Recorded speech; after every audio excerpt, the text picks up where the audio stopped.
আপনারা আমাকে ভোট দিয়ে চেয়ারম্যান হিসাবে নির্বাচিত করলে আমি আমার মেধা ও শ্রম দিয়ে যশোর সদর উপজেলাকে স্মার্ট উপজেলা হিসেবে গড়ে তুলব। যশোর সদর উপজেলাকে দেশের প্রথম স্মার্ট উপজেলা হিসাবে গড়ে তুলতে আমার কিছু সুনির্দিষ্ট পরিকল্পনা রয়েছে। স্বল্প মধ্যম দীর্ঘমেয়াদী পরিকল্পনা বাস্তবায়নে যশোরের নাগরিক সমাজকে সাথে নিয়ে আমরা কাজ শুরু করব। আমাদের কাজের অগ্রাধিকার মধ্যে থাকবে শিশু মাঠ নির্মাণ। আজকে শিশুরা আগামী বাংলাদেশ, তাই শিশুদের সুনাগরিক হিসেবে গড়ে তুলতে তাদের মেধার বিকাশে প্রতিটি ইউনিয়নে একটি করে আধুনিক শিশু পার্ক গড়ে তোলা হবে। 2. নলেজ পার্ক নির্মাণ। নলেজ ইজ পাওয়ার, সেই পাওয়ার টেকসই উন্নয়নের অপরিহার্য। এই জন্য উপজেলার অধীনে নলেজ পার্ক গড়ে তোলা হবে। সেখানে শিশু সাহিত্য, বিজ্ঞান ও কারিগরি শিক্ষায় উপযোগী বই ছাড়াও বাস্তব জ্ঞান অর্জনের জন্য নানা উপকরণ থাকবে। 3. কর্মসংস্থান।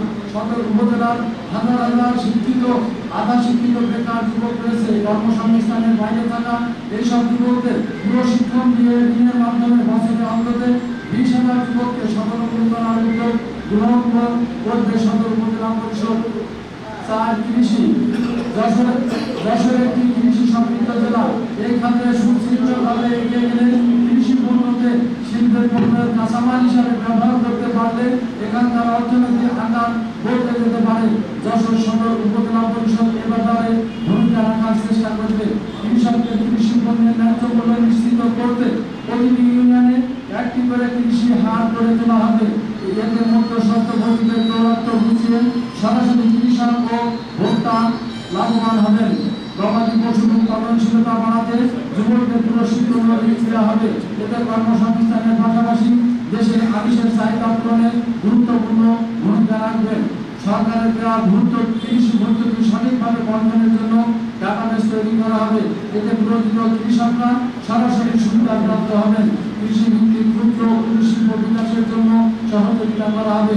5. স্বাস্থ্য। যশোর সদর উপজেলাবাসীর স্বাস্থ্য সেবা নিশ্চিত করতে আমরা গভীর রাতে অসুস্থ হয়ে পড়লে প্রাথমিক পরামর্শের জন্য আমরা একটি হটলাইন সেবা চালু করব। সাধারণ মানুষের স্বাস্থ্য সেবা নিশ্চিত করতে উপজেলা নিজস্ব হটলাইনে অ্যাম্বুলেন্স সার্ভিস চালু করবে।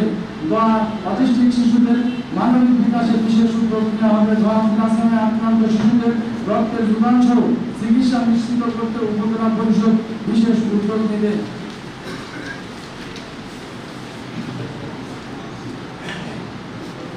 6. শিক্ষাক্ষেত্রে মানুষের মৌলিক অধিকার শিক্ষা নিশ্চিত করতে উপজেলা পরিবেশ জরুরি। উপজেলা পরিষদ থেকে এখানে ভূমিকা রাখার সুযোগ রয়েছে। আমি বিজয় মাদকাসক্ত ও মাদক ব্যবসার সাথে জড়িত এমন কাউকে কোনো প্রাথমিক বিদ্যালয়ের সভাপতি হতে দেব না।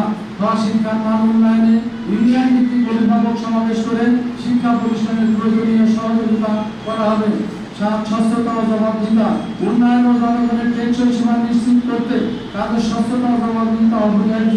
এই জন্য দুর্নীতি, আমলাতান্ত্রিক জটিলতা ও সব ধরনের হয়রানির অবসান ঘটিয়ে উপজেলা স্বচ্ছতা ও জবাবদিহিতা আনতে নাগরিক সমাজকে অন্তর্ভুক্ত করে একটি শক্তিশালী মনিটরিং কমিটি গঠন করা হবে, যারা কাজের তদারকি করবে।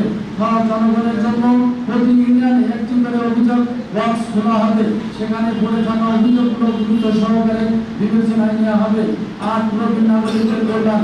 বহুবিধ বাস্তবতার কারণে সমাজের প্রবীণ নাগরিকরা অসুবিধায় পড়েন। তাদের অধিকার ও সুযোগ সুবিধা সুরক্ষার জন্য তাদের সেবা নিশ্চিত করতে উপজেলায় আলাদা বই করা হবে। 9. গ্রামীণ সড়ক উন্নয়ন ও নামকরণ। গুরুত্বপূর্ণ বিবেচনায় সড়ক উন্নয়ন ও বিশিষ্ট জনদের নামে সড়কের নামকরণ, নির্মাণ কাজের গুণগত মান নিরীক্ষার জন্য শক্তিশালী মনিটরিং টিম গঠন করা হবে। 10. ক্রীড়া সাংস্কৃতিক চর্চা। প্রতিটি ইউনিয়নে একটি করে কেন্দ্রীয় ক্লাব গঠন করা হবে। উপজেলার অর্থায়নে পরিচালিত এই ক্লাবের নিয়মিত খেলাধুলা সাংস্কৃতিক চর্চা করা হবে। আয়োজন করা হবে খেলাধুলা ও সাংস্কৃতিক প্রতিযোগিতা। 11. ব্যবসায়িক পরিবেশ নিশ্চিত করা। নানামুখী সংকটের কারণে উপজেলার ক্ষুদ্র ব্যবসায়ীরা প্রতিনিয়ত হয়রানির শিকার হন। এই ব্যবসায়ীরা যাতে হয়রানি না হন তার জন্য একটি ক্ষুদ্র ব্যবসা নিরাপত্তা সেল গঠন করা হবে। 12. পরিবেশ বাঞ্ছনীয় রাখা। প্রতিনিয়ত দেশের বনায়ন যার কারণে প্রায় প্রকৃতিতে নেতিবাচক প্রভাব পড়ছে। যশোরেও গত কয়েক দশকে প্রচুর বৃক্ষরোপণ করা হয়েছে, কিন্তু সেই হিসেবে নতুন করে গাছ লাগানো হয়নি। আমি নির্বাচিত হলে পরিবেশ বসবাসের উপযোগী রাখতে সামাজিক বনায়ন আন্দোলন জোরদার করা হবে। উপজেলার অর্থায়নে 15টি ইউনিয়ন ও পৌরসভায় পর্যাপ্ত গাছ লাগানোর উদ্যোগ নেওয়া হবে। পরিশেষে 13 নম্বর পরিকল্পিত উন্নয়ন। আপনারা জানেন পরিকল্পনা ছাড়া সুন্দর ও টেকসই উন্নয়ন সম্ভব নয়। তাই আমি যশোর সদর উপজেলাকে পরিকল্পিত উন্নয়নের আওতায় আনতে চাই। তাই উপজেলার রাস্তা, ড্রেন, কালভার্ট, ব্রিজ সহ অবকাঠামোগত উন্নয়নে 1 বছর, 2 বছর ও 5 বছর মেয়াদী পরিকল্পনা তৈরি করা হবে। সেই আলোকে উন্নয়ন কাজ সম্পন্ন করা হবে। যশোর সদর উপজেলার উন্নয়ন ও জনগণের টেকসই সেবা নিশ্চিত করতে অভিজ্ঞ নাগরিক ও প্রকৌশলীদের সমন্বয়ে একটি কমিটি গঠন করা হবে। যে কমিটি যশোর সদর উপজেলার উন্নয়নে বিশ্বমানের একটা প্ল্যান তৈরি করবে।